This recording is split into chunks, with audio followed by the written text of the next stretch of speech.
I'm Tom, and this video is about the most underrated tag teams in WCW's history. And you see, I love friendship. Friendship is my favorite thing. I love when two people can come together and be like, I like you too, totally platonic, and we're buds now. And that's what tag team wrestling is. It's when two people can come together, two dudes, two women, two people beyond the binary, and are like, listen, we get along. Let's wear the same clothes everywhere and go out and high five. High five in battle. Do high five fights. That's what tag team wrestling is, a high five fight. And this video is about, in my opinion, the 5 most underrated WCW tag teams, because WCW had a lot of tag teams. A lot of good ones, a lot of bad ones. But this is, I'm the deep cuts guy. So, of course, I got to talk about the ones that are a little off the radar. I'm not talking about the Steiner brothers. I'm talking about the Rock and Roll Express. You people know about them. Watch 89 other videos about those guys, I don't need to do that.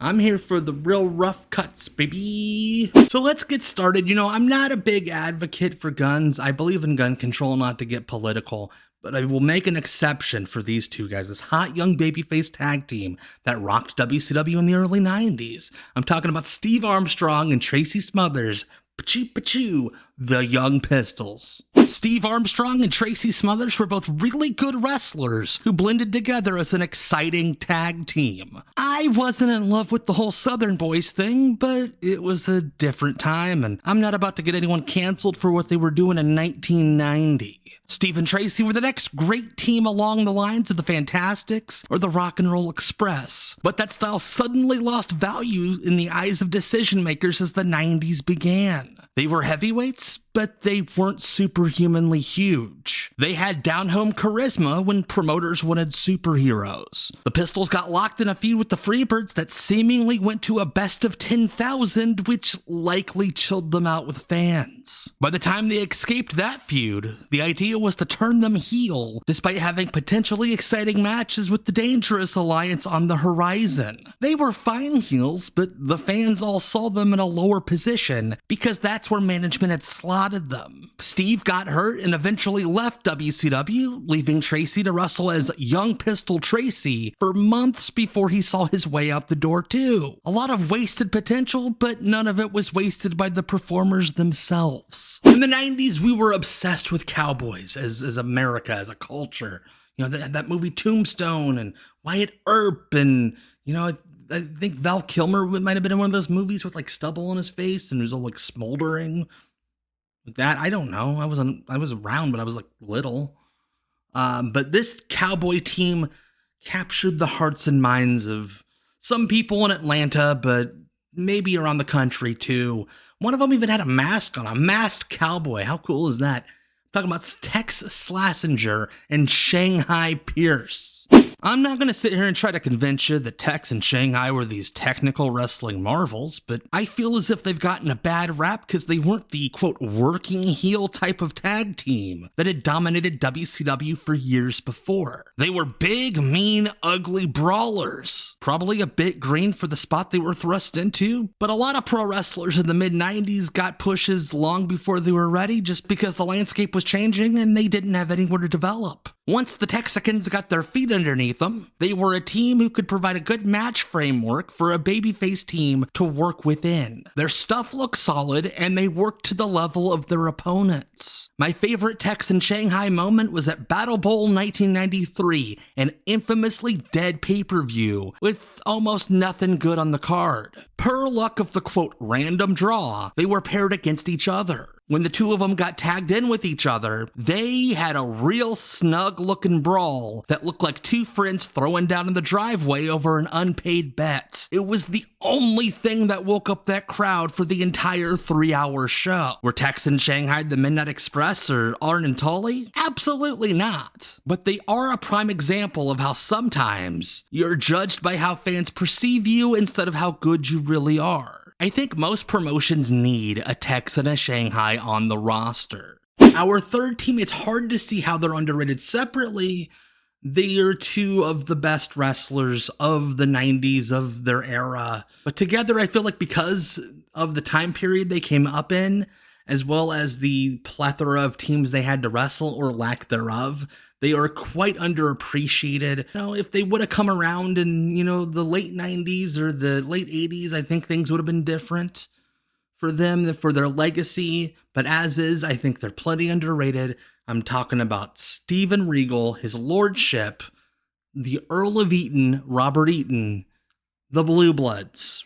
It's hard to think of a team with two all-time greats as, quote, underrated, but that's the case here. It was a situation of unfortunate timing for his lordship and the Earl of Eaton. Bobby Eaton is arguably the best tag team wrestler of all time, and Lord Steven Regal is my personal favorite wrestler ever. But they didn't have a lot to work with in the 1995 WCW tag team division. Some of the teams had their talents, but it wasn't a crew that was going to have classic matches with Regal and Eaton. In the creatively bankrupt pool of 1995 pro wrestling, the Blue Bloods stood out as always being wildly entertaining outside the ring.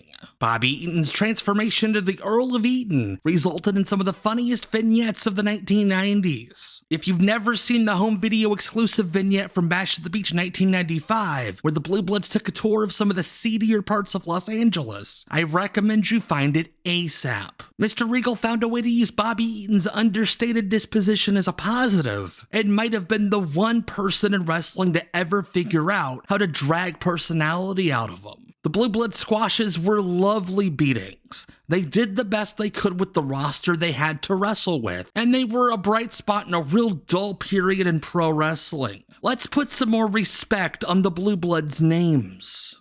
So right now, please, like, comment, subscribe. I need it. Please, please, please. I'm begging you. Also, there's a new hype button. I don't know what it does other than it's apparently good if you click on it. So if you have access to the hype button, click the hype button. But please, do all these things. Like, comment, subscribe, hype. I need you. I need you. Please, please, please, please, please do it now. Now, pro wrestling fans love nothing more than a couple of big, intense muscle boys. And these guys were big, intense muscle boys, but they had a secret weapon. They had springs in their knees. I'm talking Kenny Chaos, Robbie Rage, Danger, Danger, High Voltage.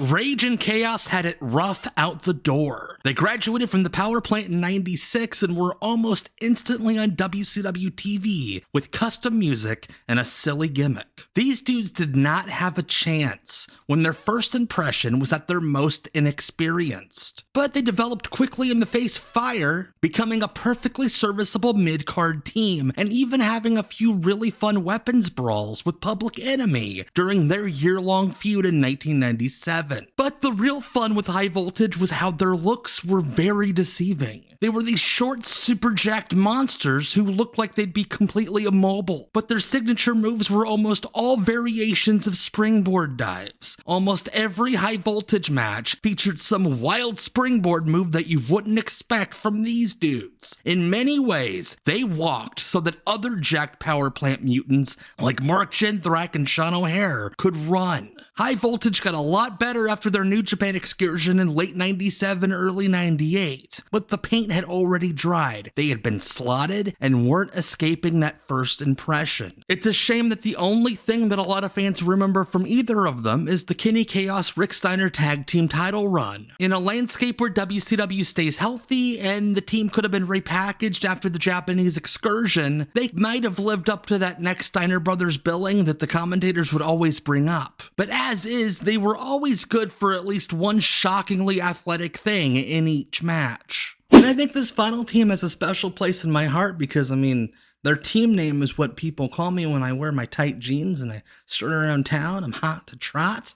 Buff Bagwell, Scott Flash Norton, Vicious, and Delicious. The Buff Bagwell and Scott Norton duo have gained an underground following in recent years from hardcore fans who appreciated their improvement in their year as a team, but they just never got the credit or TV push that they probably deserved. deserved. Bagwell was a heel for the first time since his indie rookie days, trying to find his footing after being squeaky clean and living off of his partner's identities. Scott Norton never had a consistent WCW push due to his New Japan commitments and thus couldn't find fan connection. These two needed each other and really made each other better. The perfect contrast for the other, Bagwell gave Norton added personality, and Norton had a smaller, more irritating heel to take the big bumps that he shouldn't have been taking as a monster heel. They had a really fun big brother, little brother dynamic that allowed Bagwell to finally stand out on his own up front, with Norton backing him up. Vicious and Delicious were just getting to the point where fans were taking them seriously as an upper mid-card act when Bagwell unfortunately broke his neck in the spring of '98 and were never paired together again after Bagwell's return. Their growth was likely limited with Eric Bischoff's negative attitude on tag team wrestling at the time, but it's exciting to think about how good they could have been with even an extra year added to their run. So there you have it, 5 very underrated tag teams from WCW in my opinion. It's not a listicle, it's not a ranking. Go over to Cultaholic. They like clean chimneys and stuff. They're British. They do a great job with that. That's not me. That's not what I do. But I'm here for you, and I want to know if I left anyone out. If you have strong opinions one way or another about any of these teams, or quite frankly, any of the teams that weren't listed, leave a comment, click the like, subscribe. Like I said earlier, I really need your support. And they got this new hype button. You could hype me apparently, so go hype me if you have that capability. Help boost me into the algorithm. I'd really appreciate it. Because, again, all I have in this life are views. Views and likes. And that's what my self-esteem is based on. So, again, my name's Tom, and will you give me a hot tag? Please?